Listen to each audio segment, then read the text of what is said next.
Porque, irmãos, né, eu tive o encargo nessas 2 últimas semanas em falar sobre que o Evangelho, né, nós estudamos em Lucas, que o Evangelho não é uma vida igual ao filho pródigo, nem o irmão mais velho. Por que nós estamos falando disso, né? Nós temos 2 personagens ali que representam 2 estilos de vida, né? O irmão mais velho e o filho pródigo. Justamente porque qualquer desvio do Evangelho, preste bem atenção, do Evangelho, é um prejuízo para o reino de Deus. Qualquer desvio do Evangelho, nós temos a ideia de desviados, daquele que está lá no mundão, pecando, né, torcendo por coxa. Os paranistas estão felizes, né? Tem algum paranista aqui? Tem coragem de levantar a mão? Olha lá, tem 2, né? Esse eu vi que é bem paranista, porque ele levantou com força. Amém? Por incrível que pareça, eu sou paranista. Amém? Você acredita nisso? Estão rindo? Nós somos campeão, fomos ontem campeão da segunda do Paranaense, né? Aleluia, mas glória, tudo dá glória, amém?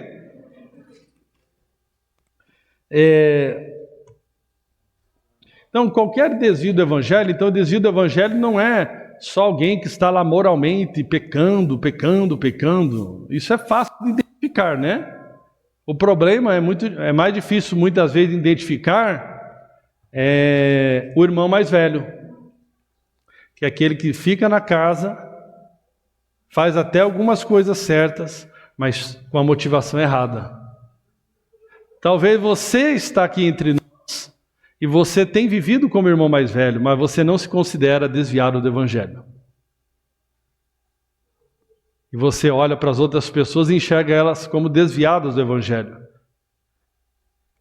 Isso é algo muito sério, né? É interessante que no final é mais fácil se arrepender o filho pródigo do que o irmão mais velho. É mais fácil você, né, trazer de volta um filho que está vivendo na libertinagem do que um filho que está vivendo na religiosidade. Isso é algo muito sério, né? Porque, como eu disse, é perceptível, né, quando você está vivendo na libertinagem. Mas muitas vezes é difícil de perceber quando você vive uma vida religiosa apenas, do ponto negativo do ser religioso. Porque tem um ponto que a gente entende religiosidade como alguém devoto de Jesus, né? Aquela pessoa, você pode lembrar alguém, até no catolicismo, que era devoto, mesmo na sua ignorância, mas fazia isso com amor. Isso está errado do mesmo jeito. Nós temos pessoas que nós poderíamos dizer, essa é religiosa, mas no sentido da devoção, da consagração, da piedade. Não é esse sentido que eu estou falando. Eu estou falando do sentido bíblico, né? Da maior parte dos religiosos que recusaram a Jesus por causa justamente das suas boas obras. Justamente por causa daquilo que eles faziam, eles imaginavam que não precisavam de Jesus. Então aqui o irmão mais velho tenta fazer algumas coisas de forma correta, só que pelo motivo errado, e o filho pródigo fez o uso errado da sua herança. No final das contas, os dois têm algo em comum, a ausência do fruto do Espírito. Eles não andavam em amor. Nós temos o egoísmo do irmão mais velho, que na verdade está fazendo as coisas corretas, mas porque ele tem o objetivo em receber algo de Deus, não é por amor. E se não for por amor, de nada adianta, e na verdade ele não poderia, as suas obras não poderiam dar para ele aquilo que só a cruz pode dar para o ser humano, uma posição de justiça, ao ponto de nos colocarmos numa posição de estarmos numa posição de mérito, não por causa de nós, mas por causa de Cristo, de recebermos a bênção. Ele só pensava nele mesmo. E nós temos ali também o filho pródigo que só pensava nele mesmo, pegou a sua herança e viveu uma vida, né, de qualquer maneira, não vivendo em amor. Então, os dois estão perdidos, né? Infelizmente, grande parte dos que se dizem cristãos tem vivido como um desses dois irmãos. Volto a dizer, trazendo assim grande prejuízo para o reino de Deus. Grande prejuízo para o reino de Deus. Agora, o que Deus quer de cada um de nós, o que Deus espera, né? É que nós possamos viver como filhos maduros, Filhos maduros, diga filhos maduros. Amém? Deus deseja que você viva como um filho maduro, não como irmão mais velho, nem como o filho pródigo. Filhos maduros que expressam a Jesus. Romanos 8,19 diz: toda a criação espera com expectativa que os filhos de Deus sejam revelados. Em outras versões dizem que a natureza espera com expectativa a manifestação dos filhos de Deus. A manifestação dos filhos de Deus. Opa, tem um filho de Deus aqui? Amém? A sua família espera com expectativa a sua manifestação como um filho de Deus lá no meio da sua família. Aquelas pessoas que você trabalha com elas, esperam com expectativa a manifestação sua como um filho de Deus. Amém? Os nossos irmãos aqui, nós precisamos que todos se manifestem na vida uns dos outros como filhos de Deus. Isso é algo poderoso, há uma grande expectativa, que não desperdiçam a graça, a herança, não desperdiçam.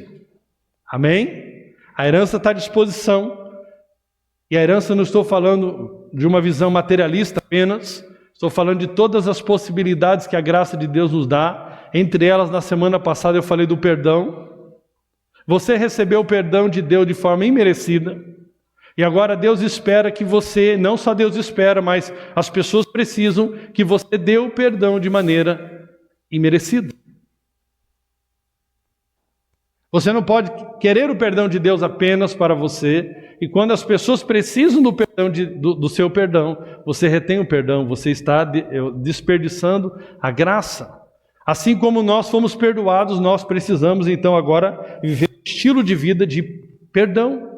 Não pode ter no nosso coração nenhuma mágoa, nenhum rancor, nada disso, nada. Nós vivemos com o coração completamente livre dessas coisas. O apóstolo Paulo disse, em 1 Coríntios capítulo 15, verso 10, mas pela graça de Deus sou o que sou. Um homem que tinha identidade, pela graça de Deus sou o que sou. Mas ele sabia, a fonte da sua identidade, quem ele era a graça de Deus. Você imagine o irmão mais velho, recebendo algum favor do pai com a mentalidade que ele tinha. Ele ia dizer aqui, sou o que sou pelo que fiz.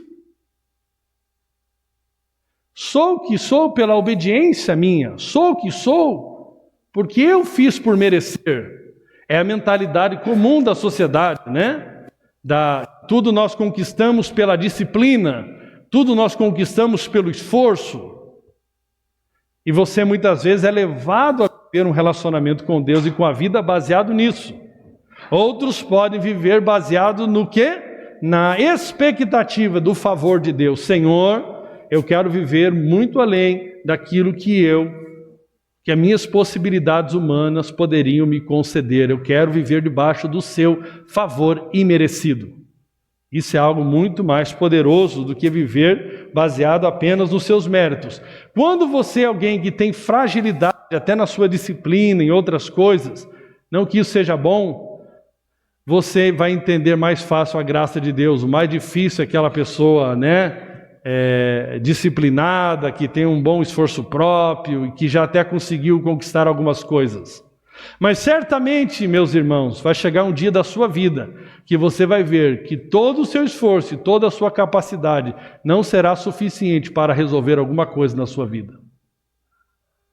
O que você pode fazer se você for desenganado por um médico? Qual a disciplina natural, qual o esforço natural você pode ter para resolver certas situações na sua vida que estão totalmente fora do seu controle? E aí que você vê a fragilidade do homem e a dependência desse homem de uma graça que ele não merece. A dependência de um poder que nós naturalmente não temos, só temos por causa da graça de Deus. Amém? Todos nós vamos chegar num dia e percebemos a nossa fragilidade sem a graça de Deus. Então Paulo fala aqui, mas pela graça de Deus sou o que sou, e a sua graça comigo não foi em vão. Isso é algo muito poderoso. Os filhos maduros de Deus não estão desperdiçando algo que custou muito caro, custou a vida de Jesus. Por isso eles estão reinando em vida sobre o medo, eles estão reinando em vida sobre o pecado, eles estão reinando em vida sobre o egoísmo, eles estão reinando em vida por causa da abundante graça e do dom da justiça. Amém? Isso é algo muito poderoso. E isso é algo muito importante, irmãos. Não tem como, não entenda descanso de Deus com ausência de trabalho. Entenda descanso de Deus como possibilidade para trabalhar muito mais. Trabalhar pelo quê? Pelo reino de Deus. Se eu não tenho mais que me preocupar com outras coisas, o que eu vou fazer? Vou focar na minha missão. Se eu coloquei todas as coisas na mão de Deus, se eu lancei todas as minhas ansiedades na mão do Senhor, se eu agora conheço um Pai que cuida até dos pássaros, por que ficar me preocupando com as coisas? Por que ficar cheio de preocupações?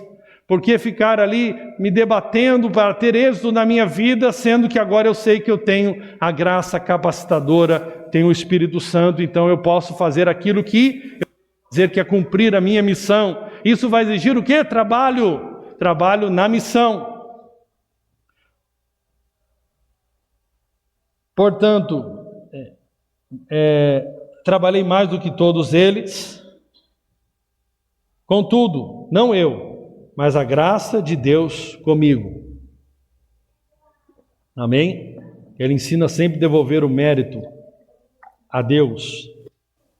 Portanto, quer tenha sido eu, quer tenham sido eles, isto que pregamos, e é isto que vocês creram. Amém? É interessante, né? É interessante isso aqui, irmãos. O Evangelho não é uma falsa humildade, não há depreciação. Nunca confunda quebrantamento, humildade com depreciação. Aqui nós podemos ver no mesmo texto um homem ousado e um homem humilde. Só o Evangelho pode vincular duas coisas. Um homem ousado, mas um homem humilde. Porque nós encontramos alguém que diz, sou o que sou. Ou seja, um homem ousado, sou o que sou. Eu sei o que carrego, em outras palavras, Paulo está dizendo, eu sei o que carrego. Mas ao mesmo tempo, logo você vê a humildade do apóstolo, dizendo que sou o que sou, e ele começa dizendo, mas pela graça de Deus, ou seja, pela graça, humildade. Ele já começa dando um motivo, ele não traz nenhum momento atenção para ele, depois ele diz, sou o que sou, ou seja, esse é o grande dinamismo da graça de Deus, ele torna pessoas covardes em ousadas e arrogantes e humildes. Isso é algo poderoso. Vamos fazer grandes coisas, vamos avançar como igreja, vamos batizar muitas pessoas, vamos curar os enfermos, por causa da graça de Deus, porque essa graça me capacitou, sou o que sou. Amém? Isso é poderoso, isso é algo maravilhoso. Amém? Essa ideia muitas vezes de humildade, como depreciação, não é algo bíblico. Não combina com a graça de Deus. Então, nós carregamos riquezas preciosas que o mundo precisa. E nós precisamos falar disso, manifestar isso, amém? Mas enquanto vivemos como o irmão mais velho ou o filho pródigo, não vamos manifestar nada. Ou vamos ficar muito aquém daquilo que Deus desejava. Mas quando somos filhos maduros, amém? Entendemos a graça de Deus, se apropriamos dessa graça e manifestamos dela ao mundo, e no final sabemos que não tem nada a ver conosco, foi tudo ação da graça de Deus, através das nossas vidas. Isso é algo muito poderoso, amém? É interessante, irmãos? Que quem vive na graça de Deus como filhos maduros, sabem que existem para fazer o bem. Mais do que disso, nós podemos fazer o bem. Quando Deus disse para Abraão, "Se tu uma bênção", só pode ser uma bênção quem crê que é abençoado. Por isso essa mentalidade de tentar ser abençoado pelos seus próprios méritos impede você de ser uma bênção. Porque enquanto você não crê que é abençoado, você não pode ser uma bênção. Amém? Nós já vamos aprofundar mais sobre isso. Mas é interessante, irmãos? O livro de Tiago, aqui no capítulo 4, isso aqui eu gosto de ler muito em velório, Amém? Estou aceitando convites para velório. Se você quiser morrer, me avise. Tiago capítulo 4, verso 3, certamente alguém aqui é o primeiro da fila, né? Eu acho que está do lado esquerdo. Não? Olha o egoísmo, ó. Mandaram para o direito. Falar aqui, decaíram da graça agora. Você viu, mandou para o direito. Você falou, não, Senhor, amém. Se for para morrer meu irmão, que morra eu. Ó, isso é o evangelho, né? O que nós já fizemos rapidamente? O que Adão fez quando veio se encontrar com Deus prestar conta? Ele falou, foi a mulher que tu me deste. Por que ele falou isso? Porque Deus tinha dito que se o homem comesse ia morrer. Então o que Adão tentou ali? Que Deus matasse Eva.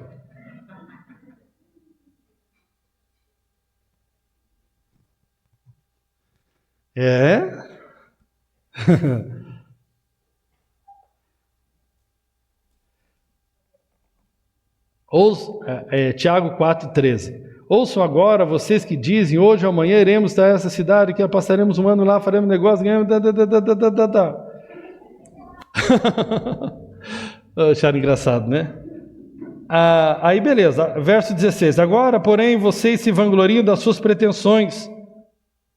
Aí antes fala aqui, ó. Vocês nem sabem o que lhes acontecerá amanhã, que é sua vida. Vocês são como a neblina que aparece por um pouco de tempo e depois se dissipa. Mas eu gosto do versículo 17, muito legal esse versículo, e chama nós para uma grande responsabilidade como filhos maduros. Verso 17, pense nisto, pois, quem sabe que deve fazer o bem e não faz, comete pecado. Então assim, Deus também não está te chamando para uma vida neutra. Talvez você fale, eu não bebo, não fumo, estou pagando minhas contas em dia, está tudo certo. Não é? Tem gente que pensa que a vida... Tem alguns que falam, nem preciso de Jesus. Ele às vezes não fala verbalizando, mas a vida dele demonstra isso. Eu não bebo, não fumo, pago minhas contas, não vou para bailão, bailão é antigo, né? Bailão do tempo da Irene, né? Agora é o quê? Pagode. Pagode já foi também? Baile funk. Baile funk, né? Tiro funk, né? Essas coisas aí. E você acha que já está legal. Não está legal. Você carrega algo que o mundo precisa. Pecado é errar o alvo. O alvo é nós manifestarmos Jesus. Não enterrarmos os nossos talentos. Então aquele que sabe fazer o bem e não faz, esse peca, esse erra o alvo. Amém? Agora vamos lá. De todo o coração, irmão, eu percebo às vezes, esse tipo de mensagem, eu quero aqui perguntar algo para você aqui que é muito importante. Você realmente deseja ser usado por Deus? Tem esse desejo no teu coração? Sabe uma coisa que eu admiro nos irmãos pentecostais, raízes? É que desde que o cara converte,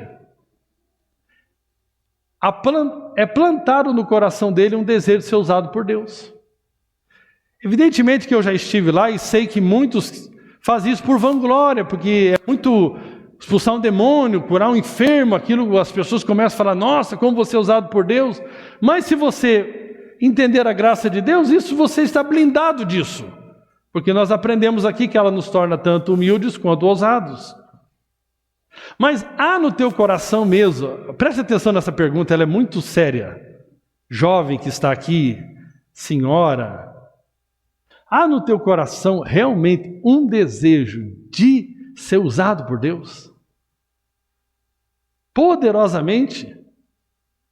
Ou ainda você está vivendo como qualquer mundano vive, apenas querendo enriquecer, ganhar um dinheirinho, pagar as continhas e fazer alguma coisinha nesse mundinho?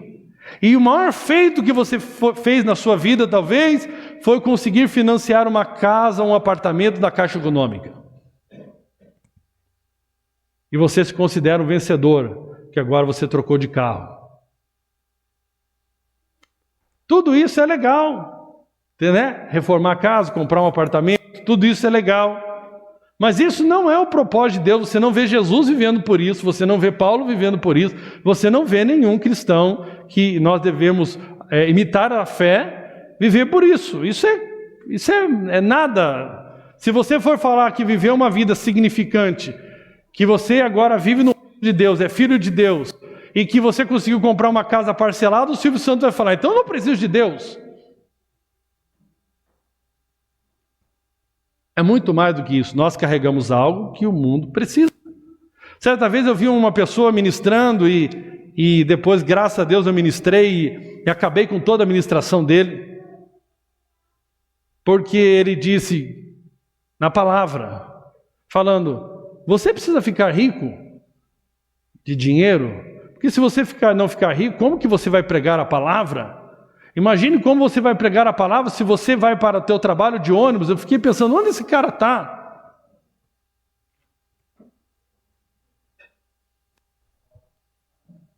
Nós somos ricos de tudo aquilo que o dinheiro não pode comprar. E que só o Evangelho pode dar. Amém? Então você tem esse desejo profundo de ser usado por Deus? Aí nós precisamos então tirar algumas travas, algumas mentiras, algumas crenças erradas, para que nós possamos ser fortemente usados por Deus. Na história dos moveres, existe um ponto central sempre, a palavra de Deus. Mover de Deus, mover do Espírito sem a palavra. Amém? E todo mover, tem a ver com o entendimento correto da palavra, de algumas coisas. Porque isso, irmãos, é uma linguagem muito comum hoje no mundo coach, destravar as pessoas. Mas a grande realidade é que muitos crentes estão travados por mentalidades erradas. Agora, eu quero perguntar de novo, você quer ser usado por Deus? Você quer realmente que o mundo seja tocado por aquilo que Deus vai manifestar através da sua vida? Irmãos, nós recentemente perdemos um irmão tão precioso, o pastor Levi. Um homem simples. Não tinha até uma boa administração, mas também não era tão ruim. Não deixou dinheiro para sua família. Mas muitos milionários não tiveram tantas pessoas no velório dele como o pastor Levi teve. E quantos testemunhos eu ouvi nesse velório. Um homem simples, que era usuário de drogas, que era bandido, na Vila São Pedro, foi transformado pela graça de Deus e passou a viver para ser um abençoador na vida de tantas pessoas. Agora, se nosso dia de encerrar a nossa jornada aqui na Terra fosse hoje, o que nós poderíamos contar, o que as pessoas poderiam contar de fato, olha, depois que eu encontrei o fulano, ele marcou a minha vida. Ele me apresentou Jesus. Ele me ajudou no dia da dificuldade. Ele me ensinou sobre o amor do Pai. Ele foi me visitar quando eu estava precisando, trouxe uma palavra de fé, de consolo. Isso é muito importante. Nós carregamos algo que o mundo precisa. E temos que deixar esse legado. Amém? Agora, muito cristão está travado em crenças erradas. Uma mentalidade errada. E eu gostaria aqui, irmãos, de compartilhar algo aqui muito importante. Nós falamos aqui 2 semanas, eu vou aqui frisar isso agora novamente. Em 2 Coríntios capítulo 3, versículo 7 diz, o ministério que trouxe a morte foi gravado com letras em pedras. Mas esse ministério veio com tal glória que os israelitas não podiam fixar os olhos na face de Moisés por causa do esplendor do seu rosto, ainda que desvanecente. Verso 8, não será o ministério do Espírito ainda muito mais glorioso?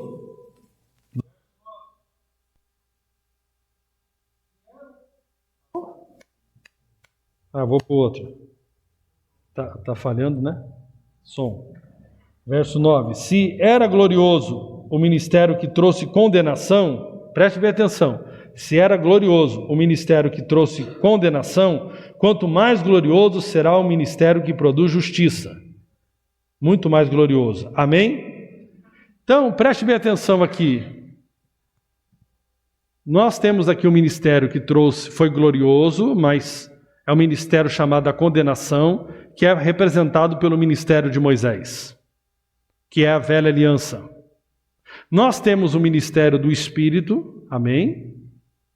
Que nos leva, que é o ministério da justiça, que é o ministério da nova aliança. E de forma radical você precisa viver na nova aliança. Ah, eu já sei a nova aliança. Não sabe. Nós precisamos de um destravar completo para vivermos plenamente na nova aliança, porque se um ministério de Moisés já foi glorioso, muito mais glorioso é o ministério do Espírito que produz justiça. Amém? Então, e aqui tem muitas coisas práticas que mostram que ainda estamos vivendo no ministério de Moisés e não no ministério do Espírito.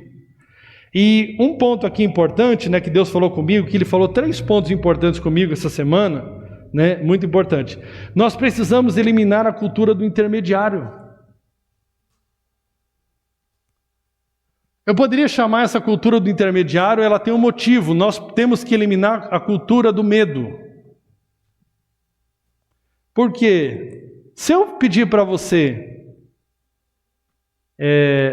fazer a abertura do culto aqui no próximo domingo, qual é o motivo que faz você dizer não?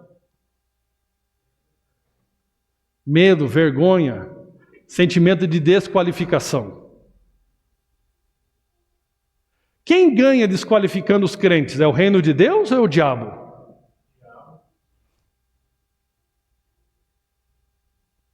E a maior parte dos crentes vão às reuniões para ser desqualificados. E por isso nós temos um exército travado. É ou não é? O que faz alguém ter ousadia? É o ministério do Espírito. Então, é interessante, né? A centralidade do ministério da lei está em Moisés. A centralidade da nova aliança está no Espírito Santo. Então, muitos falam do Espírito Santo, mover do Espírito Santo, mas vivem usando o Espírito Santo para desqualificar as pessoas. Não tem. Quando se fala do Espírito Santo, o Espírito Santo está trabalhando para mostrar a sua realidade agora em Cristo. Isso vai tirar de você o quê? O medo. Então, me tira o medo. Como que é essa letra? Suba em meu lugar. Então me tira o medo que me faz dizer, Cleberson, suba no meu lugar. É ou não é? É ou não é? Sério? É sério isso aqui que eu estou falando. É muito sério, né? Se tiver algum demônio agora que se manifestou em alguma casa lá, da Joaninha, a Joaninha ligou agora aqui e falou: por favor, pastor, precisamos agora urgente, vem aqui, que o demônio se manifestou e está quebrando tudo, entendeu? E aí eu falasse assim, Osmar, eu estou pregando, Osmar vai lá e expulsa esse demônio. E aí, expulsa? Amém? Amém? Amém? Amém? Amém ou não amém?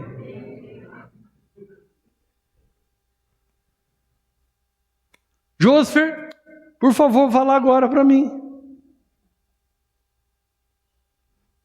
Se fosse uma reunião menor, eu ia falar uns pormenor aqui.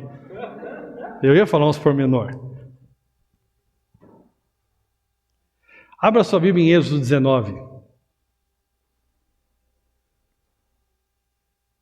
Interessante destravar uma pessoa, né? O Alexandre, ele tem um ministério de destravar pessoas profissionalmente. Ele ajuda, isso é uma bênção. Muito bom ganhar melhor. E tem um irmão lá, o Jonathan, em São Paulo. Eu não acreditava que ele poderia ser um programador. Ele tinha muita dificuldade financeira, estava atrapalhando o casamento dele. O Alexandre enxergou, né, aquilo que Deus enxergava já nele, o potencial. E foi lá e deu o caminho para ele. Ele creu na palavra liberada pelo Alexandre. Uma palavra liberada. E hoje ele presta serviço para a Caixa Econômica de programador. Mudou a realidade financeira dele. Porque alguém destravou ele. Quero destravar você aqui hoje. E nem vai precisar pagar 15 mil reais.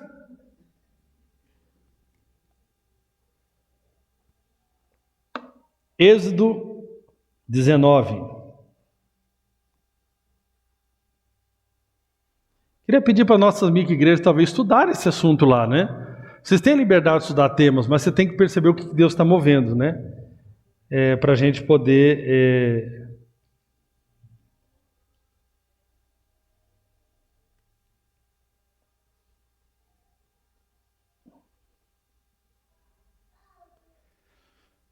No dia em que se completaram 3 meses que os israelitas haviam saído do Egito, chegaram ao deserto do Sinai. Depois de saírem de Refidim, entraram no deserto do Sinai. Israel acampou ali diante do monte.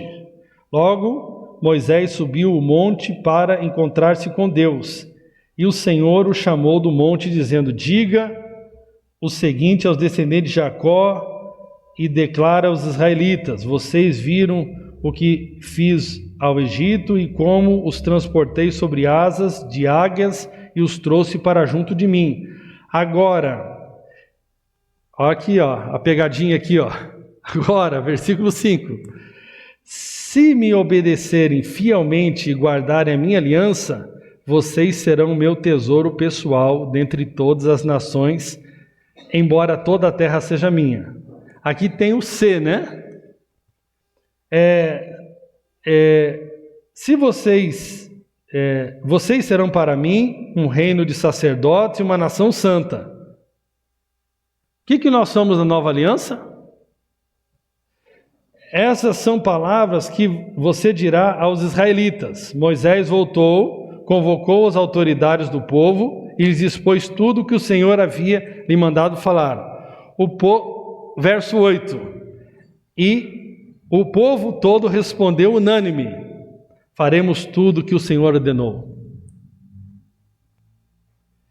Irmãos, que eu já lidei com gente, por exemplo, usuário de droga, que ele promete, mas quando ele fala, eu percebo claramente que ele não está falando numa confiança vindo da graça de Deus, mas numa autoconfiança. Tem uma diferença. Poxa, você olha para Jesus e fala: não, pode deixar, nós vamos fazer, né, Jesus? Outra, você olha para si e fala: vamos fazer. Vai dar ruim. Disse o Senhor a Moisés: virei a você numa densa nuvem, a fim de que o povo, ouvindo-me falar-lhe, passe a confiar sempre em você. Então Moisés relatou ao Senhor o que o povo lhe dissera. E o Senhor disse a Moisés: vá ao povo e consagre-o hoje e amanhã. Eles deverão lavar as suas vestes e estar prontos no 3º dia, porque nesse dia o Senhor descerá sobre o monte Sinai à vista de todo o povo. Então, eles tinham que se preparar para se encontrar com o Senhor, tinham que se consagrar, limpar as suas vestes. Estabeleça limites em torno do monte, diga ao povo: tenham cuidado de não subir ao monte e de não tocar na sua base, nem tocar no monte. Quem tocar no monte certamente será morto. Será apedrejado ou morto a flechadas. Ninguém deverá tocá-lo com a mão, seja homem, seja animal, não viverá. Somente quando a corneta soar um toque longo, eles poderão subir o monte. Tendo Moisés descido do monte, consagrou o povo e eles lavaram as suas vestes. Verso 15. Disse ele então ao povo: prepare-se para o 3º dia, e até lá não se acheguem à mulher. Verso 16. Ao amanhecer do 3º dia houve trovões e raios, uma densa nuvem cobriu o monte e uma trombeta ressoou fortemente. Todos no acampamento tremeram de medo. O medo reinando. Você está percebendo o medo reinando aqui? Moisés levou o povo para fora do acampamento para encontrar-se com Deus, e eles ficaram ao pé do monte. O Sinai estava coberto de fumaça, pois o Senhor tinha descido sobre ele em chama de fogo. Dele subia fumaça como que de uma fornalha. Todo o monte tremia violentamente. Verso 19. E o som da trombeta era cada vez mais forte. Então Moisés falou, e a voz de Deus lhe respondeu: o Senhor desceu ao topo do monte Sinai e chamou Moisés para o alto do monte. Moisés subiu. Verso 21, e o Senhor lhe disse: desça e alerte o povo que não ultrapasse os limites, para ver o Senhor, e muitos deles pereçam. Mesmo os sacerdotes que aproximarem do Senhor devem consagrar-se, senão o Senhor os fulminará. Você quer ser sacerdote? Temos vaga de sacerdote. Verso 23, Moisés disse ao Senhor: o povo não pode subir ao monte Sinai, pois tu mesmo nos avisaste.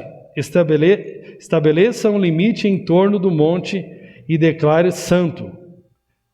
O Senhor respondeu: desça e depois torne a subir, acompanhado de Arão. Quanto aos sacerdotes e ao povo, não deve ultrapassar o limite para subir ao Senhor, senão o Senhor os fulminará. Então Moisés desceu e avisou o povo. Vamos lá no capítulo 20.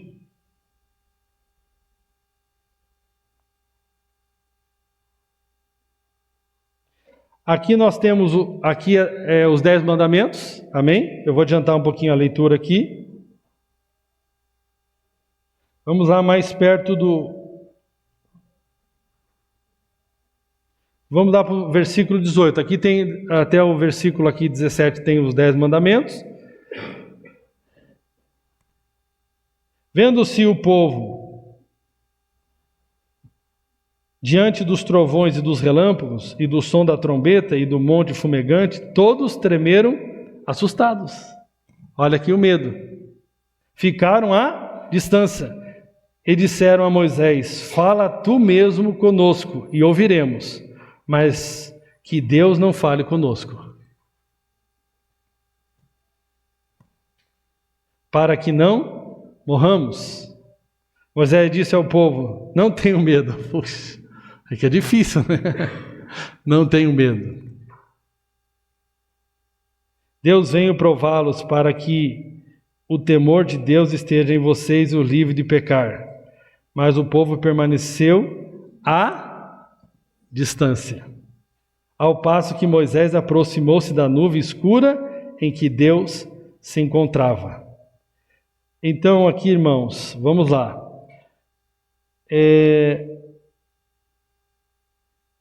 Quando nós vamos lá para o capítulo 32, eu só vou ler um versículo aqui, vai seguindo a história aí rolando, verso 27, que aí Moisés subiu, demorou para vir, eles já construíram, né?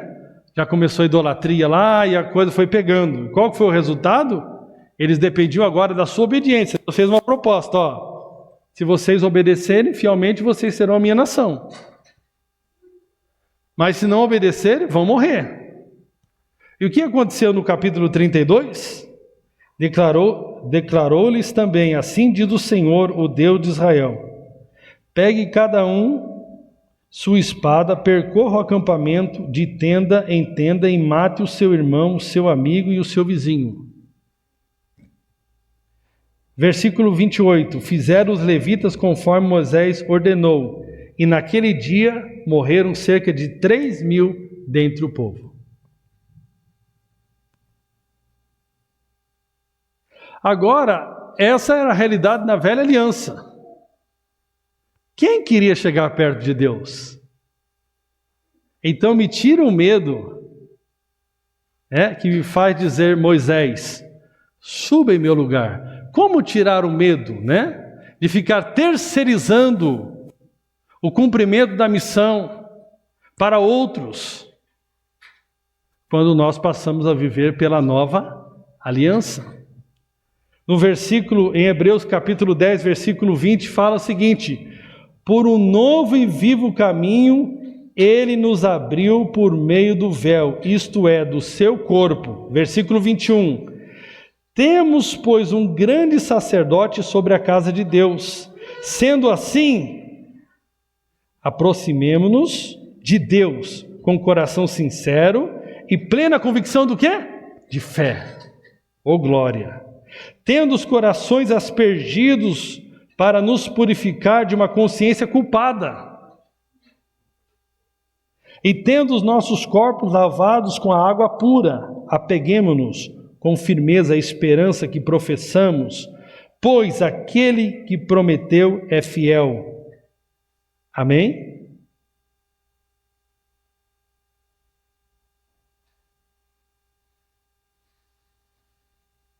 Aí fala aqui de incentivar as boas obras. Agora nós podemos, por um novo caminho que foi estabelecido, e agora o caminho não são as nossas obras para se relacionar com Deus. O caminho agora é o sangue de Jesus. E por causa do sangue de Jesus, que aconteceu conosco, nós fomos purificados de todo o pecado. É interessante, muita gente vive, projeta para mim, 2 Crônicas 7,14. Muita gente vive ainda achando que o mover de Deus vai acontecer por esse versículo.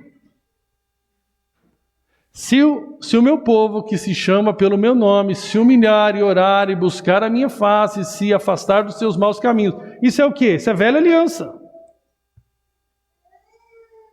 Ah, você está dizendo que eu não tenho que me afastar dos maus caminhos, que eu não... Tem, mas por outra mentalidade.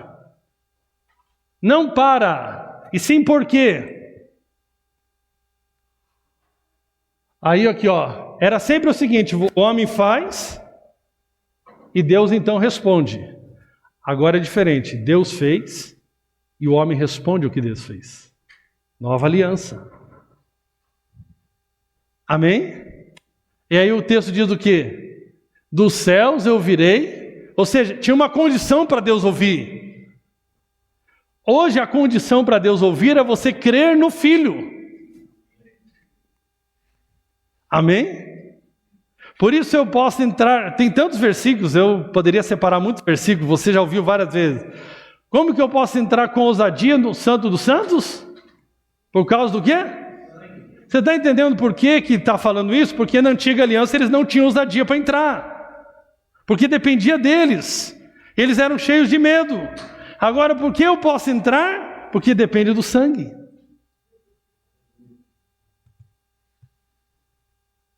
Amém?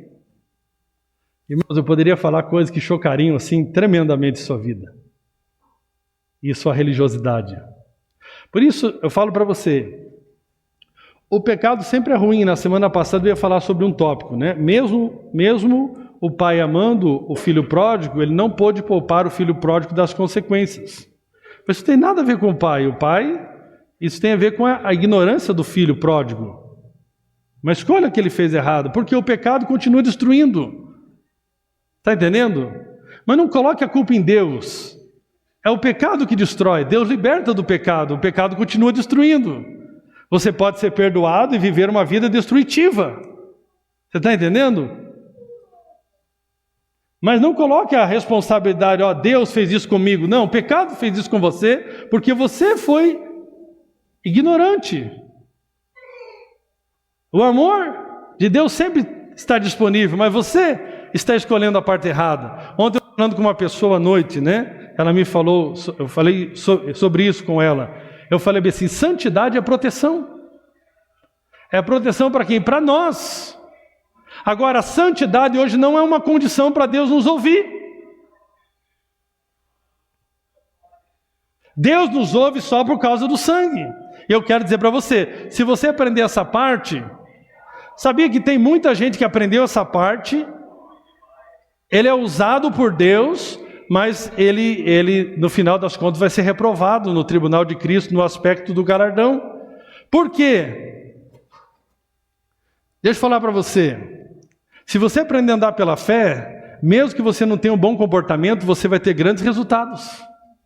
Porque Deus não pode ignorar esse aspecto. Se você chegar com confiança, por causa do sangue de Jesus, porque você crê que é justo, talvez você não crê profundamente, mas você crê parcialmente. Você vai lá e vai expulsar um demônio. E outro crente que está vivendo, às vezes, de maneira piedosa ali, não expulsa o demônio. Porque um acreditou pelo menos que, rapaz, eu não estou vivendo direito, mas não tem nada a ver comigo. Eu estou aqui expulsando esse demônio em nome de Jesus. Ele vai lá e expulsa. O outro ignorante ainda acha que é por causa dele, não expulsa. Aí você fica olhando, como que pode esse cidadão estar aprontando essa em todas e ainda é usado por Deus? Aos Gálatas, o apóstolo faz uma pergunta: vocês receberam milagres pela pregação da lei ou pela pregação da fé? Você pode querer, como irmão mais velho, viver certinho e nunca provar de um milagre. Você pode até ser um filho pródigo, mas que acreditou parcialmente na graça de Deus e provar de milagres.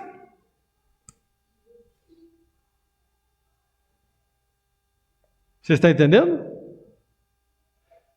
O Einhard mesmo testemunha muito, que ele diz que aprender a andar pela fé sem o amor é muito perigoso. Porque você aprende a fazer grandes coisas, mas sem o devido motivação. E ele diz que viu muitos profetas, amigos dele, sendo usados por Deus. Ele disse que tinha um que realmente ressuscitou tantos mortos que ele não sabe contar. Ele tentou trazer uma época esse amigo dele para o Brasil. Mas ele disse que a maior parte desses profetas, ele viu que no final das suas vidas se perderam. Amém? Vamos voltar aqui. O que a Bíblia diz em 2 Timóteo, capítulo 1, verso 6?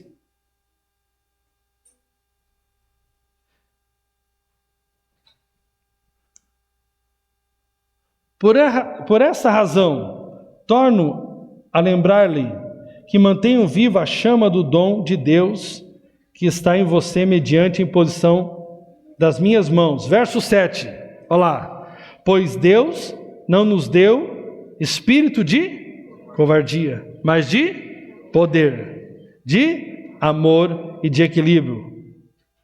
Portanto, não se envergonhe de testemunhar do Senhor, nem de mim, que sou prisioneiro dele, mas suporte comigo sofrimentos pelo Evangelho segundo o poder de Deus. Todo momento a nova aliança vai dizer: Deus não te deu o espírito de covardia, Deus não te deu o espírito de medo. Mas quando nós se livramos do espírito de medo, quando nós aprendemos que Cristo é a nossa justiça. Eu só não vou ter medo de me relacionar com Deus se eu chego diante de Deus revestido de Cristo. Senão, certamente, se eu meditar e pesquisar a minha vida alguma coisa nessa semana, eu não vou ter fé suficiente para me relacionar com Deus. Eu não vou ter fé para expulsar um demônio. E se o demônio falar o que eu fiz, Cleberson, que é uma crença comum, muitos não expulsam demônio porque tem medo do demônio contar o que você fez. E daí o que você fez? Você não expulsa demônio pelas suas obras, você expulsa demônios pela fé na obra de Cristo. Aleluia!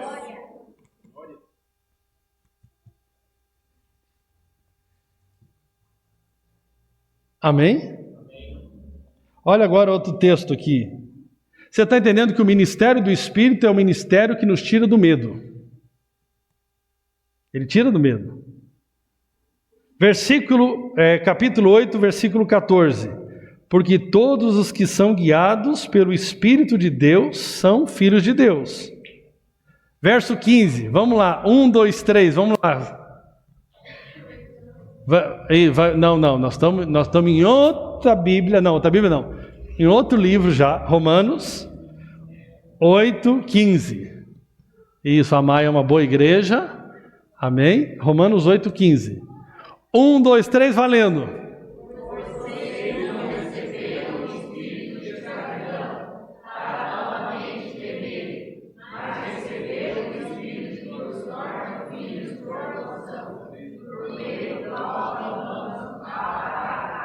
Aleluia, aleluia, aleluia. Verso 16, continua. O Espírito testemunha ao nosso Espírito que somos filhos de Deus. Continua. E se somos filhos, também somos herdeiros de Deus e co-herdeiros com Cristo. Se de fato sofremos com Ele, também com Ele seremos glorificados. Amém? Glória a Deus. Deus não te deu o espírito de medo, de temor. Amém? Glória a Deus.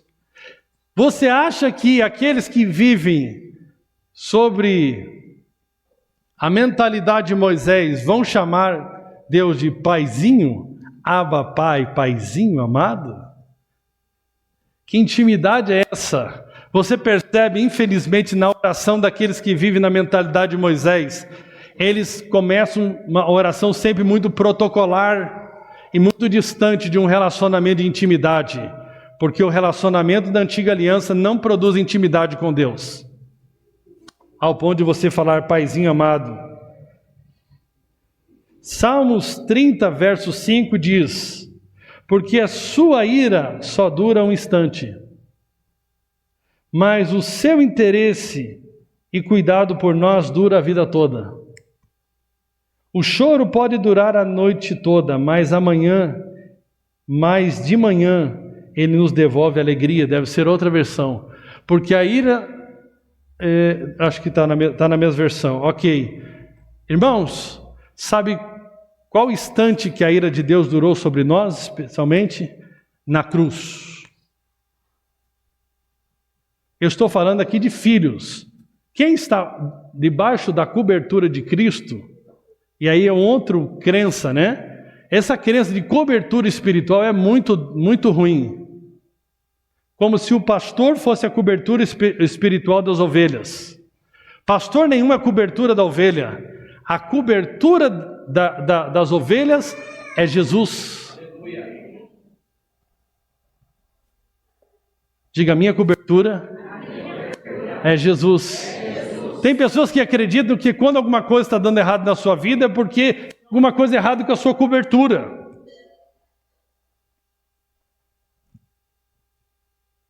Agora eu quero dizer para você, a sua cobertura é perfeita, é Jesus, é a sua justiça, é a sua graça, é o seu sangue. Amém? Glória a Deus. Eu não vou poder continuar, falei só o tópico 1, pode vir aqui, vamos parar. Continuamos, se Deus permitir, na próxima semana. Então me tira o medo. Amém? E me faz dizer, Moisés, suba em meu lugar. Amém? Então quando você ficar pensando em mandar outro no teu lugar, é porque você está vivendo pela mentalidade da velha aliança. Quando você está cheio de coragem, de ousadia, porque você está vivendo pela mentalidade da nova aliança. Da nova aliança. Glória a Deus. Se coloque de pé. Oh, glória a Deus. Oh, glória a Deus. Oh, glória a Deus. Aleluia. Diga, Deus não te deu. Fala para o teu vizinho, Deus não te deu o espírito de covardia. Amém? Glória a Deus.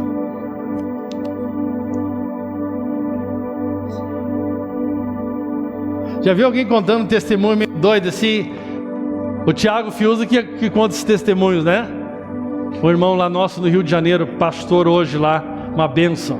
Ele disse que teve o primeiro ano dele, preste atenção aqui em mim. O primeiro ano dele, ele ainda usava drogas. De vez em quando ele usava uma droga.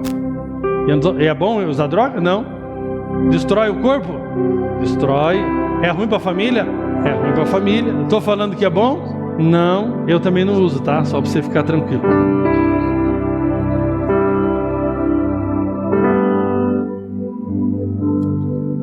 E ele falou que nesse período ele teve muitas experiências com Deus. Você acredita nisso? Ah, talvez você não acredita, né? Se você vivesse na mentalidade de Moisés, quando se inaugurou a velha aliança, 3.000 morreram. Quando se inaugurou a nova aliança, pela pregação de Pedro, 3.000 se converteram.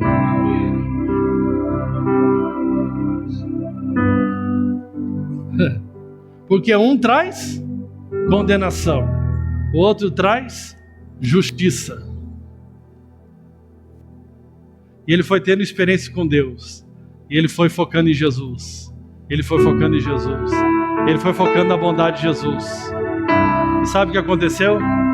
Daqui a pouco, ele foi descobrindo quem ele era no Senhor.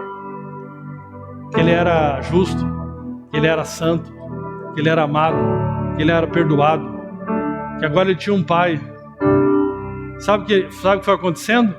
aquele desejo pelas drogas, que era uma fuga que ele tinha para suprir algo na vida dele, foi sendo suprido pela presença de Deus, pelo relacionamento com o Espírito Santo. E sabe o que aconteceu? Eu gosto de um antigo pastor meu que fala que ele nunca deixou de fumar. E aí o pessoal ficava assustado com ele.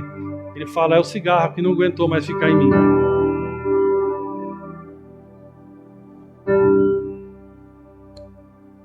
Vai focando no relacionamento com Jesus. Evidentemente que você precisa entender que Deus não te criou para você ficar usando drogas, para ficar usando coisas que te destruam. Deus não criou você para viver buscando prazeres do mundo. Deus não criou você. Mas a forma de se libertar de tudo isso é pela graça. É você focando no relacionamento com Jesus. Amém? É você focando no amor de Jesus. É você dizendo, obrigado, agora eu tenho um paizinho amado. É você não estabelecer o que você pode fazer como base do relacionamento com Deus, a sua própria obediência. Não, é você estabelecer a justiça de Cristo. Aleluia, Deus é bom e você é justo, simplesmente justo, porque Jesus te deu a justiça dele. E você vai começar a ver o fruto do Espírito se manifestar na sua vida. Então o ministério do Espírito, não existe mover do Espírito que está produzindo condenação nas pessoas. Sabe, é interessante, né? Quando Pedro ali teve um encontro com Jesus, o que aconteceu? Ele tinha tentado pescar, não conseguiu pescar. Jesus lançou uma palavra sobre ele, ele foi lá e pescou. Depois disso, ele percebeu quanto pecador ele era. Depois dele perceber a bondade de Deus. Certamente, o Espírito Santo vai mostrar áreas da nossa vida que não estão de acordo, mas sem condenação. Vai falar, filho, isso aqui não combina com você. O que você está fazendo com a tua vida? E aí você vai mudando a sua mente. Você vai vendo Jesus, você vai vendo quem Ele é e como você é nele. E vai vendo uma metanoia, uma transformação poderosa de dentro para fora da sua vida. Mas eu quero falar para você hoje. O Espírito Santo quer destravar a sua vida. Você fica parando de mandar só os outros orar por você, porque você acha que Deus não te ouve. Ou você ficar só terceirizando aquilo que Deus quer fazer através da sua vida, porque você acha que não tem potencial para isso, e em você mesmo não tem. Mas eu estou falando de uma graça capacitadora. Em você ficar com medo de assumir desafios na obra de Deus. Não, vamos parar com tudo isso. É hora de se posicionar. Amém? Glórias a Deus. Fecha os teus olhos. Aleluia.